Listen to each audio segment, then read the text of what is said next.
But the thing is, we don't know exactly where it's going to go next from the Option 1 order, which will be on 2025 once the base order is complete.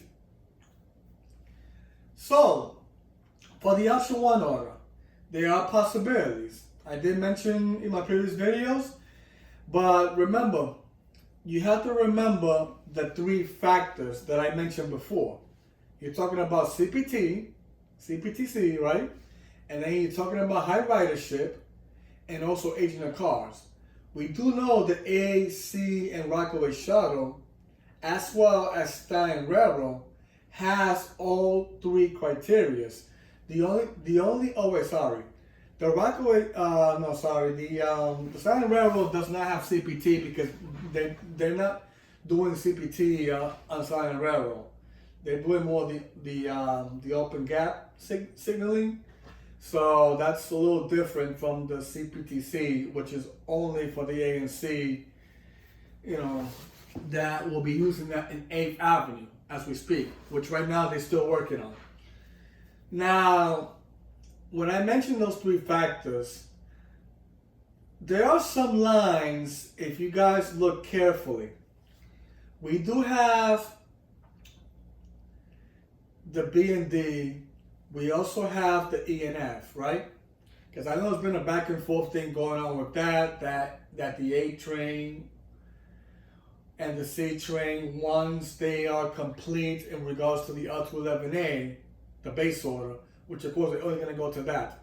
I know there was some rumors, saying that some of it was going to the Jamaica yards, which, I haven't really seen any of those going there. Besides the testing they were doing there before.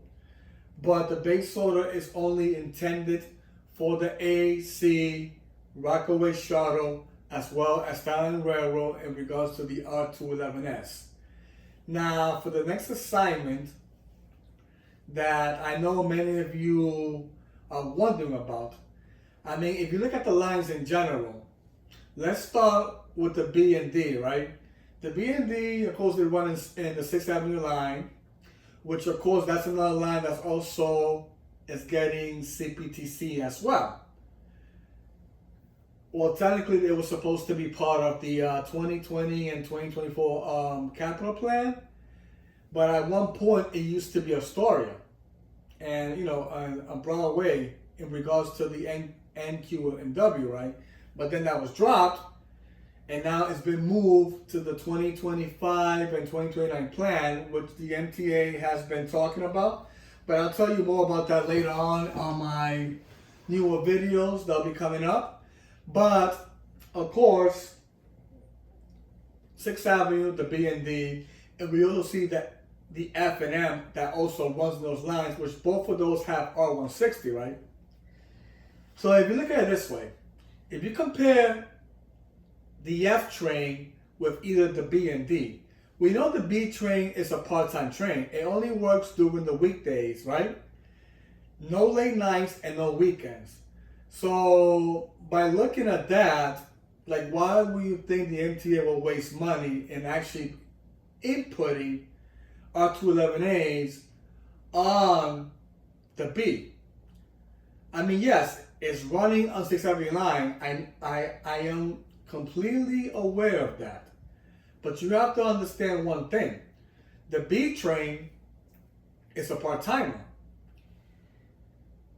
Do you guys really think, if you look at it logically, do you think the MTA is going to waste time putting a brand new train to a line that only works part-time, basically? Now, I can understand it works full-time. Let's say it works on the weekends. All right, fine. But it doesn't do that. It only works during the weekday and not even late nights. Once it hits past 9 o'clock, that's it. It goes back to the yard. After that, the D is on its own. So now the D train definitely will qualify for the R211A for one reason.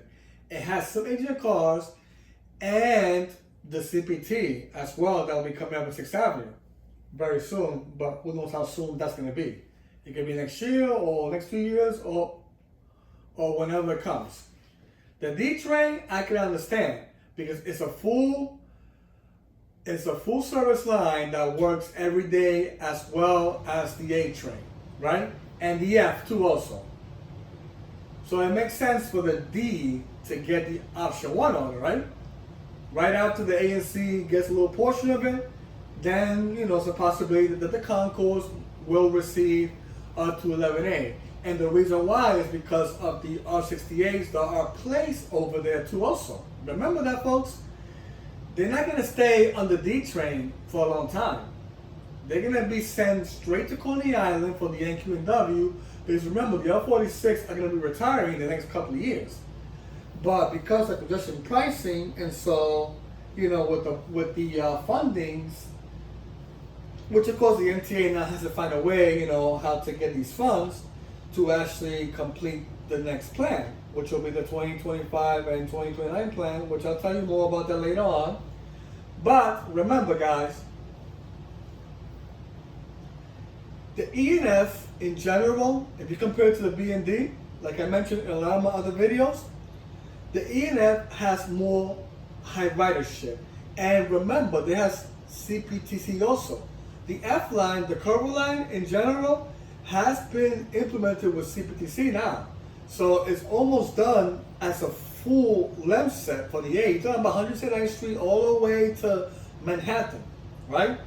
And Brooklyn too also. So yeah, Brooklyn too. So the F train is going to be fully CPT, as well as the E train. So why would the MTA not think about putting R211A there? I mean, it makes logic sense for it to go to the E and F because of the CPT and the high ridership they both have. Especially if they work all the time. The B doesn't work all the time. The D does, the A does. I know the C only works, I mean, they do work every day, the C, but they don't work late nights. Okay, fine. But they still need the R211A because the thing is, since they are mostly close to the A train, you're talking about from Euclid Avenue to 168th Street, they mostly together most of the time. The B is not mostly together all the time with the D. Unless it goes to the Bronx when it hits rush hour past 145th Street all the way to Bedford Park. But it only does that in rush hour, right? And it also helps the Q in Brooklyn too as well, in South Brooklyn. On the Brighton side. So, yeah, the B does help the Q and also the D. It does. But the thing is, it's still a part-time train. So for the MTA to waste their time putting R211A on the B, it wouldn't make sense. Unless it was a full train line that works even on the weekends, then yes, which it used to years ago. Not anymore.